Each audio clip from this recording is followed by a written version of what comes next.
Yes, people, welcome back to the Loaded Cannon Fan Cam with AlbertJTV. Arsenal 1, Brentford 1. We share the spoils in the London derby. We'd won 7 out of our 7 London derbies this season. We draw today, go 6 points clear with Man City playing tomorrow. Listen, let's get into it. So, prediction-wise, before the game, or a few days before the game, I thought Arsenal would sneak it 2-1. I thought it'd be a tight game, and it exactly was what I saw today. Brentford, mini form wise, 4 wins out of 5. They came into this game in very, very good form. They've been very, very good this season, to be honest with you. And as people remember, they did go to the Etihad and win at City Stadium with Ivan Toney hat-trick. But Arsenal had a lot of possession. That's one thing we can't complain with. We had a lot of possession. I thought we would. Brentford, though, very, very dangerous on the counter-attack with Brian Mbeumo and Ivan Toney. Very good partnership working in tandem. Arsenal found it difficult, I felt, in the midfield areas in particular. With likes of Norgard, Jensen, and I forgot the other guy's name in the midfield. Didn't really give a lot of spaces in the midfield area for us to penetrate them and get into their sort of backline. I thought their wide boys in terms of the fullbacks, Rico Henry and Norsveld on the other side, kept Saka and Martinelli reasonably quiet. We were patient in our build-up and we get to the final third, but if you actually look at chances created, we didn't really create any. And I actually thought we was quite fortunate to go in at half-time at 0-0 because Brentford has some very, very clear-cut chances, even with a third of the play. And obviously, Tony's hit the crossbar. A couple of occasions where I think the Ben Mee header from the corner. There were a couple other moments they had, and they could have easily gone 1-0 up. And I don't really think, even with the possession that we had, that Arsenal fans could have complained if Brentford had gone in at half-time at least a goal up. Second half, sprightly start from Arsenal. But I thought Brentford sort of came back into it pretty quickly, and they made it very difficult for us. And again, I thought Ivan Toney was immense. He was rock solid.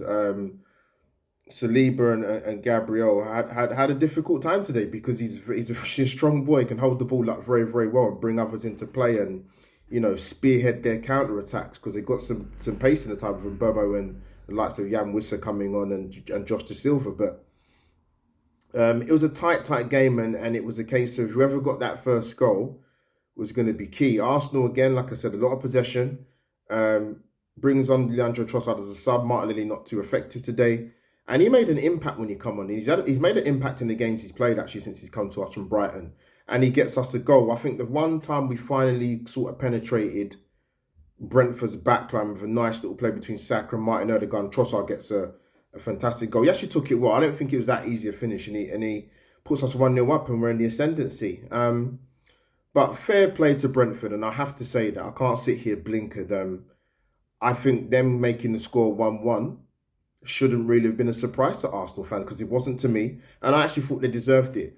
What annoyed me with the goal we conceded, if you watch it back, and in real time at the time, I would say Arsenal had 3 opportunities to get that ball clear. We don't win the first header from the indirect free kick that goes to the far post. We don't win the ball in the air. And then obviously Ramsdale comes out on the third sort of play of that moment in the area of the pitch, and they score.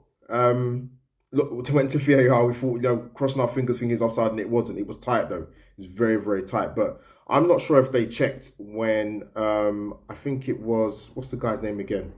Norgard. He looked offside to me, but I'm assuming they checked it. But the goal stood, and I actually thought Brentford were worth getting it back to 1-1 with the chances created. Even before they got the goal to make it 1-1, they had a couple of chances, particularly with Toney in the second half. But yeah, Arsenal huffed and puffed, but couldn't sort of blow the house down, man. And if you watch the game back again, if people want to do it, we didn't create that many opportunities. A lot of shots at goal, around the 18-yard area, 25 yards out. But Brentford defended well, to be fair to him. With Rico Henry and the likes of Pinnock and Ben Mee, he's been a wily operator, centre-half in this league for a long, long time, even in his Burnley days. But we take the point. We don't lose. It would have been nice to bounce back from the defeat against Everton with a home win against Brentford, particularly with not just the fact we're at home, but our record in all our London games this season. We've been fantastic. We haven't lost. But yeah, the goal, I have an issue with it, man. 3 times to clear that ball, we didn't do it.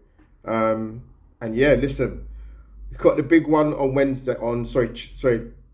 Tuesday. Sorry, Wednesday. Sorry, Wednesday against Man City. They play tomorrow. They think they're home to Aston Villa, so they win that.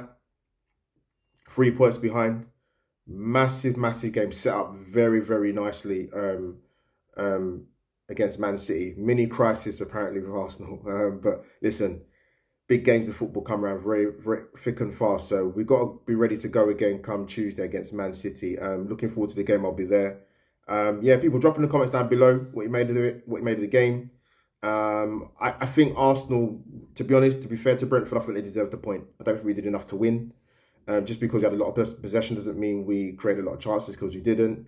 And yeah, we move on to Man City in the week. People, that is AlbertJTV over and out for the loaded cannon.